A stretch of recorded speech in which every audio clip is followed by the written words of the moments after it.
Babae ka! Mabuti pa, sumuko ka na. Sana lusutan na exit na to. Marami pong lusutan yan eh. Bantayan ang pwede lahat na lusutan na exit na to. Ano naman nangyari kay Lana? Hindi sila nakaalis ni Isabel. Kailangan ko silang puntahan. Ganyan ka naman eh. Palagi na lang si Iliana inuuna mo. Gusto ko patunayan na hindi po ko yung halimaw na inaakala nila. Iba na ang sitwasyon ngayon. Hinahanap ka ng mga pulis at si Minerva hindi siya titigil hanggat hindi ka niya nakukuha. Para mapalabas namin ang ahas, ginagamitan namin ng pain. In that case, si Iliana ang gusto ni Tita Minerva. Susuko na pala si Iliana eh. Kung gusto mo siya makuha, unahan mo na lang yung mga pulis. Handa ka na ba, anak? Opo, Daddy. Nandiyan na siguro yung mga pulis. Maniwala po kayo sa akin na inosente ako. Gana, huwag mong palalabasin ang ahas mo. Sino ka? Huli ba ako nagdating? Siya ba yung suspect na hinahanap nyo? Ako nga. Sige, mga kaibigan. Subay niyo sila. Pakawalan mo yung anak ko! Pakakawalan ko lang siya kung ibibigay mo sa akin si Eliana. Tumakas na kayo!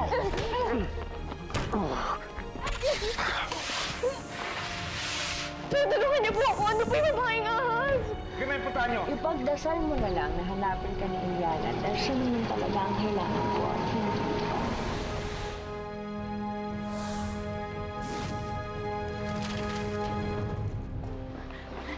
Kumusta po yung daddy ko? Nakita niyo na ba siya? Kasi Saan po nila dinala si daddy? huwag ko kayo mag-alala. Di naman ako kami tumitigil para sa paghanap sa kanila. Kasama po ang Coast Guard. Sumama na rin po kayo sa presinto para maibigay po ninyo lahat ng statement ninyo sa buong pangyayari. Mabigyan nyo na rin po kami ng impormasyon tungkol dyan sa babaeng ahas na yan.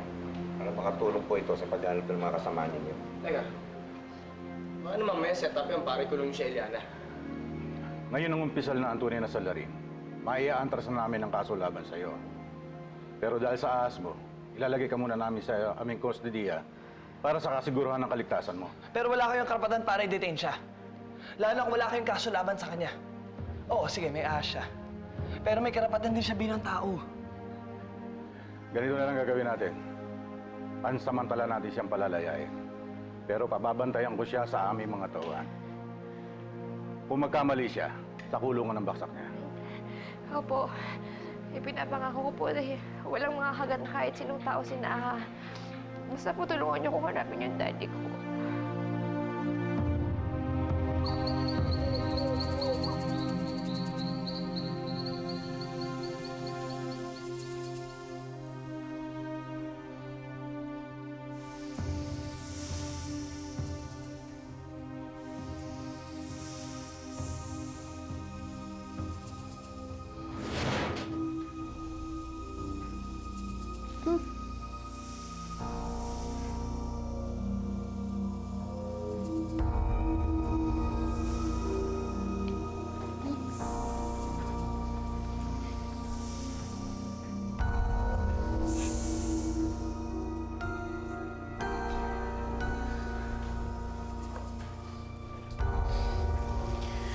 Pakawalan mo na kami, Minerva. Pakawalan mo kami ng anak ko. Ano nangyari sa'yo, Evan? Parang nag-iba ata ang ihip ng hangin. Kanina lang napakayabang mo. Ngayon naman para kang ahas na nawala ng pangil. Ikaw naman kasi. Di ka marunong makinig. Kung isinuko mo sa akin si Eliana, malamang wala ka dito ngayon.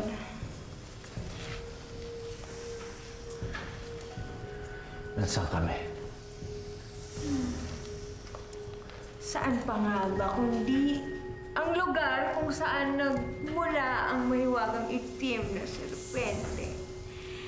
Dito nagsimula ang lahat. Dito ko natatapusin. Hindi ka magtatagumpay. Kahit kailan. Hindi nanalo ang kasama sa kabutihan. Tingnan natin.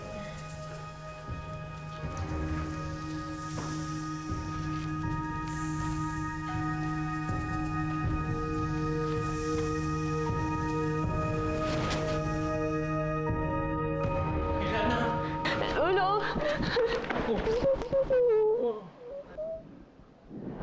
Mabutit ligtas ka, anak. Alalang-alala ko sa iyo. Lolo, okay na po lahat. Nalinis ko na po yung pangalan ko. Alam na ng mga tao na inosente ako. Kaso, Lolo, problema eh. Bakit? Nahuli po ni Ma'am Minerva si Daddy.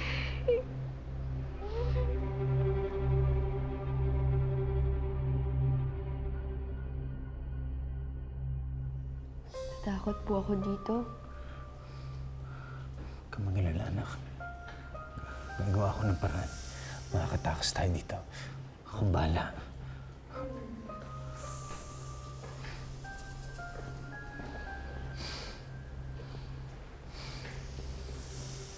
Ang sweet yung mag-ama.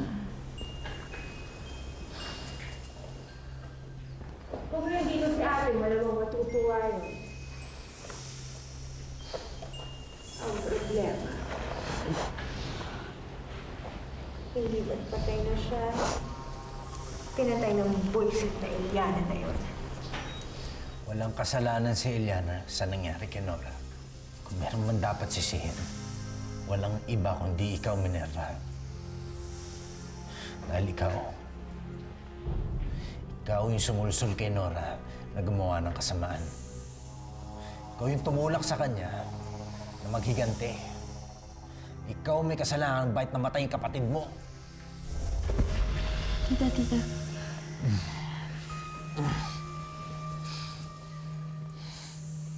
Salamat ka, kailangan pa kita. Pero oras na bastusin mo ko ulit. Tutuluyan kita. Ano ba? Pakawalan mo na kami. Di ba si Eliana naman talaga habol mo? Bakit mo ba kami kailangan idamay dito? Hindi ba, Marga, matagal mo nang gustong makitang magdusa yan si Eliana? Dumating na ang pagkakataon na yun. At kayong dalawa ng tatay mo ang magiging saksi sa pagpatay ko sa kanya.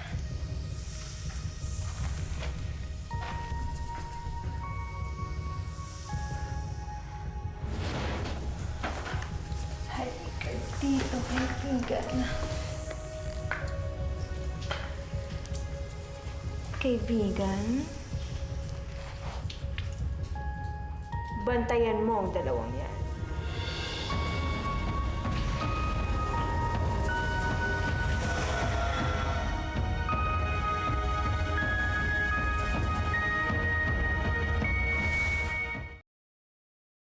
Oh, sige, Chip. Balitaan mo na lang ako. Salamat, ha? Papa, anong sabi? Ano nang balita kina Eman? Naghanap na daw yung mga pulis dun sa pwedeng pagdaungan ni na Minerva, pero wala daw silang nakita. Pagkatapos ngayon, hininto na daw muna nilang operasyon dahil maalon na masyado ang dagat at bukas na lang daw pagpapatuloy. Papa, bakit kayo pumayag? Tawagan niyo si General Antonio. Sabihin niyo sa kanya na ipagpatuloy ng mga tauhan niya yung paghahanap kina Eman. Hindi sila pwedeng tumigil, Papa. Isabel, anak, unawain mo naman yung mga Coast Guard, ano? Mahirap talaga maghanap ng gabi at saka ganyan malakas ang alon. Itutuloy naman nila ang operasyon nila bukas pagsikat ng araw. Mama, paano kung sa mga oras na ito may ginagawa na si Minerva kina Eman? Paano kung sinasaktan niya ng mag-ama? Papa, hindi ko mapapatawad ang sarili ko kapag may nangyari sa kanila. Pa! Huwag kang masyadong mabahala. Pangako, hahanapin natin si Eman at ang kanyang anak. Kasama mo kami dito. Hindi natin sila pababayaan.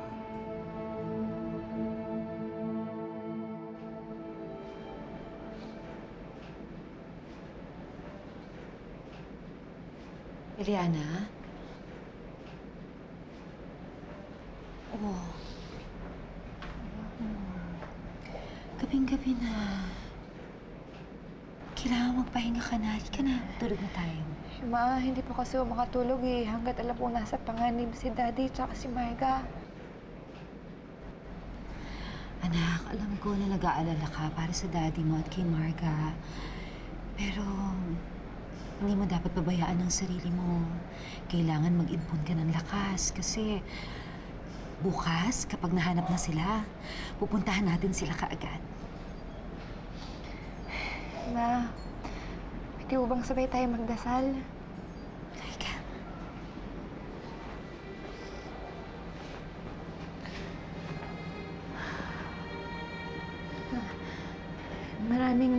salamat po dahil nalinis na yung pangalan ko. Alam na po ng mga tao na inosente ako. Muli po akong kumakatok sa inyo. Bantayan niyo po si Daddy at si Marga kung nasan man sila ngayon. At huwag niyo po sana sila ilagay sa kapahamakan. Panginoon, tulungan niyo po kaming mahanap sila. Mahal na mahal ko po silang dalawa, Panginoon. At hindi pa po ako handang mawala sila sa buhay ko.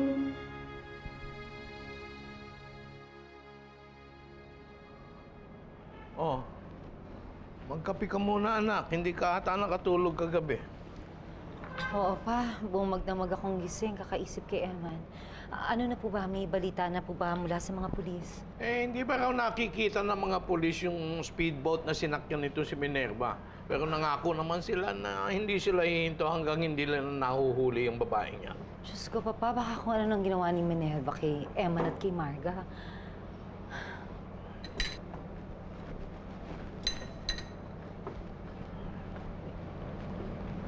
Isabel, Anong ginagawa mo dito? Hindi ba sinabi ko na sa yung layuan mo ng pamilya namin? Nabalitaan ko kasi nangyari sa TV. Pati na rin kay Minerva na naging babaeng ahas. Isabel, nandito ako para tumulong. Hindi namin kailangan ng tulong mo, Basti. Kung tutuusin, isa ka sa may kasalanan kung bakit kami nagkakagulo ngayon. Kung hindi ka nakipagsabuatan kay Nora at kay Minerva, hindi lalaki ng ganito ang gulo. Isabel, nagsisisi na ako. Nagawa ko lang naman yun dahil mahal na mahal kita eh. Hindi ganyan ang pagmamahal, Basti. Ibinahamak mo ang buhay ko at ang buhay ng anak ko. Walang kapatawaran ang ginawa mo sa akin. Umalis ka na. Isabel, hayaan mo itama ko lahat ng pagkakamali ko. May nakapagsabi sa akin na gusto niyo daw umalis. Nandito ako para samahan kayo. Ano? Isabel, mapanganib hanggat nandito kayo ni Ileana. Mas mabuti pa siguro gawin natin yung unang ninyong plano na pumunta sa Hong Kong. Wala naman whole departure si Ileana, di ba? Sasamahan ko pa kayo. Hindi. Hindi kami aalis ni Eliana. Nangako ako sa kanya na ililigtas namin si Eman. Isabel, nag-aalala lang naman ako sa kapakanan niyo ni Ileana eh. Mas mabuti pa hayaan mo na yung mga polis maghanap kay Eman. Alam mo, kaya mo nasasabi yan na pabayaan na lang si Eman dahil hindi mo siya kilala. Basti, siya ang ama ng anak ko. Naging mabuti sa akin si Eman. Hindi siya katulad mo. Hindi siya nagsinungaling sa akin kahit kailan. Malis ka na. Narinig mo sinabi ni Isabel. Umuwi ka na sa inyo. Sige na.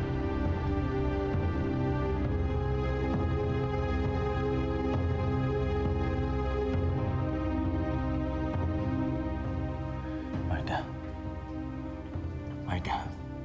Marga. Gising. Gising ka. Tatakas tayo. Sigurado po kayo, Dad. Ano plano mo? Oo. Pumunta ka dito sa likod ko. Kalagan mo ako. Ito lang ang paraan. Para makatakas tayo dito. Teka lang po. Dali.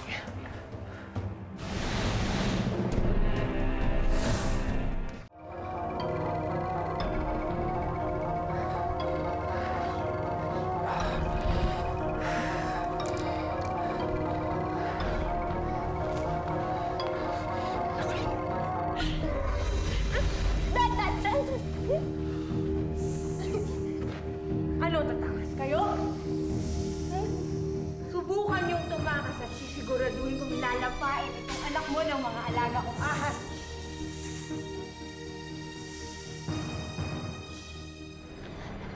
Mami, narinig ko po kayo may kausap. Alam niyo na po ba kung nasan si Daddy? Hindi pa, anak, pero huwag kang mag-alala. Hindi tumitigil ang mga pulis. Nahanap nila si Eman. Oh, nagugutom ka ba? Ito. Hindi pwede! Magmerenda ka muna. Pigilan nyo nga sila eh! Wala akong pakialam. Huwag niyong pabayaan ang farm! Hindi kaya kausap mo. Si Danny, nagsisilikas daw ang mga tauhan natin sa snake farm. At natatakot silang lahat. Naglalabasan daw ang mga ahas sa buong Isla Serpente. Pa, bakit mangyayari yun? So akin na yan at kakausapin ko si Daddy.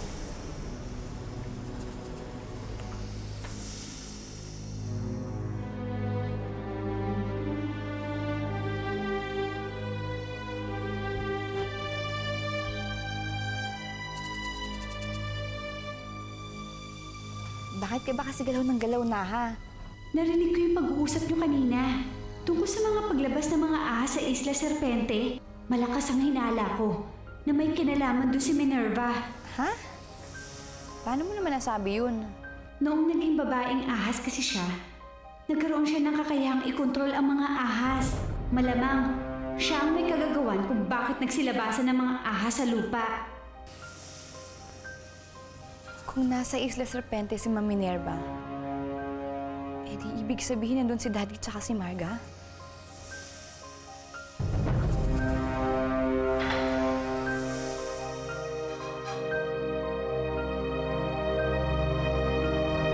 Sigurado ka ba sa sinasabi mo na? Opo, Mami. Sigurado po ako sa hinala ni Naha. Posible pong sa Isla Serpente nila ni Ma'am Minerva sila, Daddy. Oo, dahil alam na alam ni Minerva yung lugar na yon dahil doon siya lumaki. Oh. At saka mas ligtas siya doon dahil kokonti ang tao doon sa isla. Mami, gusto ko po sanang pumunta sa Isla Serpente.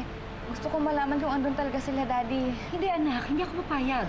Hindi ka pupunta ng Isla Serpente. Delikado para sa iyong tumungo doon. Pero, Ma, narinig mo naman si Ma'am Minerva, di ba?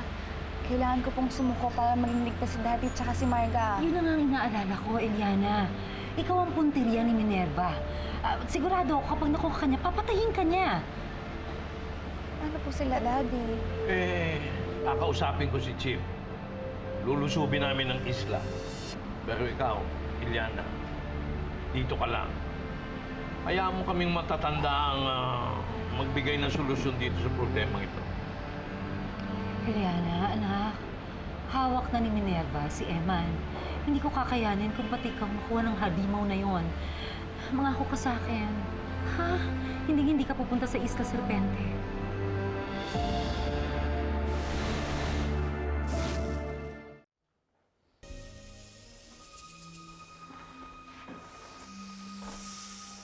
Anong akala ninyo? Mauutakan niyo ako?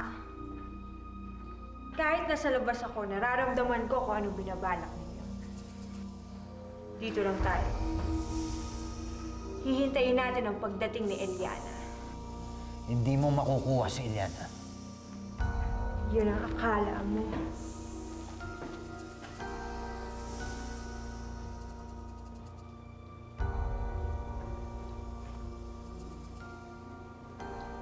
Paano ka naman nakakasiguro, Dad? Alam mo, sana nga mahuli niya si Eliana eh. Paano naman tayo dito? Dad, paano naman ako? Tatanggapin ko na lang ba na mamamatay na ako dito sa kuwebang to? Hindi ganun, anak. Pamangkin ka ni Minerva. At alam ko, hindi ka niya sasaktan. Pero si Eliana, sa oras na makita ni Minerva, sasaktan niya ito. Mas wala akong pakialam sa kanya. E di saktan niya. Anak ko rin si Eliana. Kapatid mo siya. Kapatid? Dad, bakit pakiramdam ko siya lang yung anak mo? Di ba nga kaya ako yung nandito? Kaya ako yung kinuha ni Tita Minerva? Dahil mas pinili mo siya kaysa sa akin? Patawarin mo ako, anak. Mas kailangan ako ni Eliana ng mga panahon na yun. Bakit pakiramdam ko, simula nung nalaman mo anak mo rin siya, siya na lang yung mahal mo? Binuhos mo sa kanya lahat ng atensyon at pagmamahal mo at kinalimutan mo na ako. 18 taon.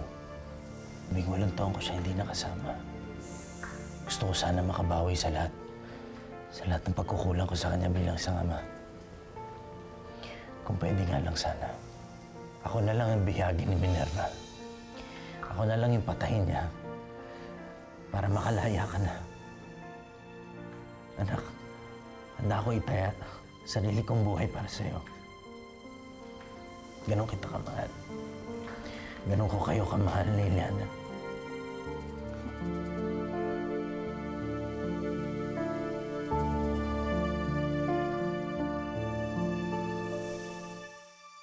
Tama si Tita Isabel, Eliana. Hindi ka na dapat pumunta sa isla. Ipaubayan mo na lang kaya sa pulis ang paghuli kay Tita Minerva. Julian, nakita niyo naman nangyari sa Pe, di ba? Kahit gaano kadami at kalakas yung mga polis, naisan pa rin sila ng Ma'am Minerva. Lalo ngayon, nasa isla siya. Hindi hamak naman na mas malakas at makapangyarihan siya ngayon. Sa'yo na mismo nanggaling, ha? Sige, mga polis walang nagawa dahil sa limaw na yan. O sige nga, paano ka? Kabo, kasama ko naman si Nahay. Magtutulungan kami. Babaeng ahas laban sa babaeng ahas. Malakas ang kamandang ni Naha. At yun yung gagamitin ko para matalo si Ma'am Minerva. Eliana, kung makakausap natin si Tito Eman ngayon, sigurado akong tutol siya sa desisyon mo. Hindi niya hahayaan isakripisyo mo ang buhay mo para sa kanya. Malaki ang utang na loob ko kay Daddy. Noong una magkikilala kami, lagi niya ako nililigtas. Ngayon, ako naman magliligtas sa kanya. Sige na. Sige, kung desidido ka pumunta sa isla niya, sasamahan kita. Hindi kita pababayaan mag-isa. Pero Gabo, mahina ka pa eh. Okay na ako. Konting kirot na lang to, kaya ko na to. Basta hindi kita pababayaan mag-isa doon. Gabo, isa ka pa. Hindi mo na dapat kinukonsinti si Eliana. Alam mo naman delikado dun eh. Alam mo, wala naman pumipilit sa'yo. Kung gusto mo, maiwan ka dito. Buong buhay ko, pinangarap ko na makasama ko yung pamilya ko. At ngayon kasama ko na sila. Hindi na ako papayag na mahiwalay pa sa kanila.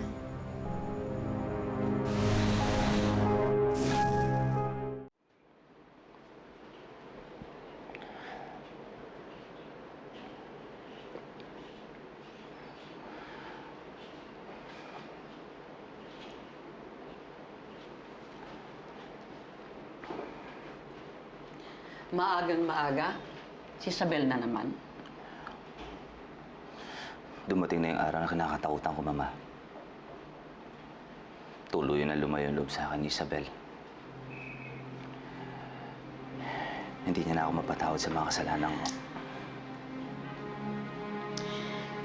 Naaawa ko sa'yo. Pero naiintindihan ko rin naman si Isabel. Kung bakit gano'n na lang ang hinanakit niya sa'yo. Tanga-tanga ko. Padala ako sa selos ko. Kung alam ko lang na ganito ang mangyayari, hindi sana ako nagipagkuntsaba kay Nora. Tapos na yun. Nangyari na ang nangyari. Wala na tayong magagawa. Pero mahal ko si Isabel, Mama. Mahal na mahal ko siya. Nangako ko sa kanya nung pinakasalan ko siya na napoprotektahan ko siya, pero ako mismo sumira. Hindi ko natupad ang pangako ko. Hindi ba dapat tanggapin mo na tapos na kayo? Sa dami ng pinagdadaanan ni Isabel, hindi makakabuti kung guluhin mo pa siya ngayon. Malaki naging kontribusyon ko sa problema kay Isabel. Hindi ko na mababawi ang mga kasalanan ko sa kanya. Pero pwede ko pa rin itong itama.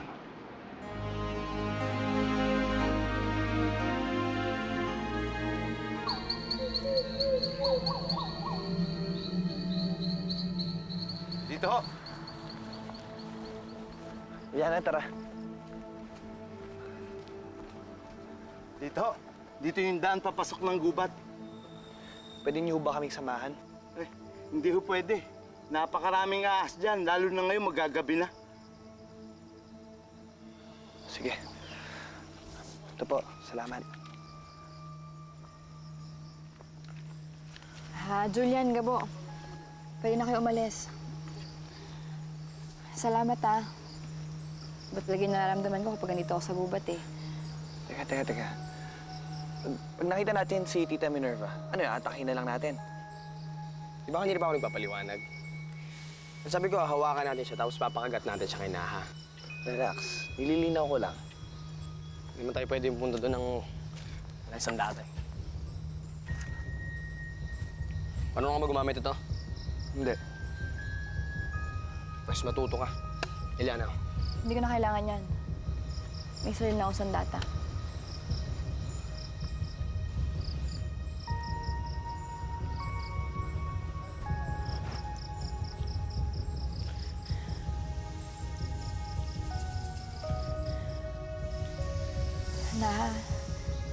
Nararamdaman mo ba kung nasan si Daddy? Pumasok kayo sa gubat na yan. Sa bandang dulo, merong kuweba. Andun ang daddy mo, kasama si Minerva. Salamat ah. Sige, papasok na kami sa loob.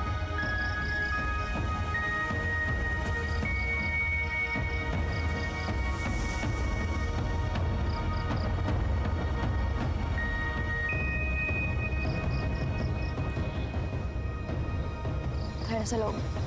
Tara.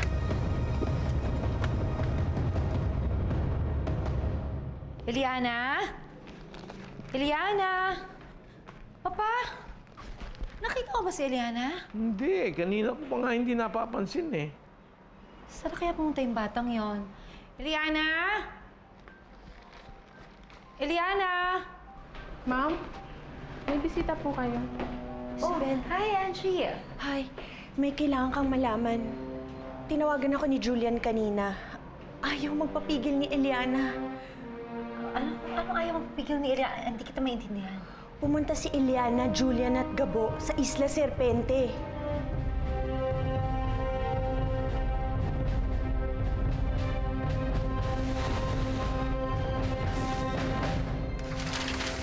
Hindi tanga si Eliana para magpauto sa patibong mo. Seryosohin niya kaya ako kung padalan ko siya ng isa sa mga ulo ninyo. Huwag mong idamay ibang tao sa galit mo sa akin. Gagawin ko ang lahat para makabawi sa'yo. Wala akong panahon makipag-usap sa'yo dito ngayon. Suko ka ba? O papatayin ko sila? Ano sa dalawang pipiliin mo? Susuko na ako. Pakawalan mo na sila. Ang nangyari sa kanila? Patayin niyo po yung kasama na bumabalo sa inyo, Mami Minerva. Mayroong kailangang mamatay dito. Ikaw yun!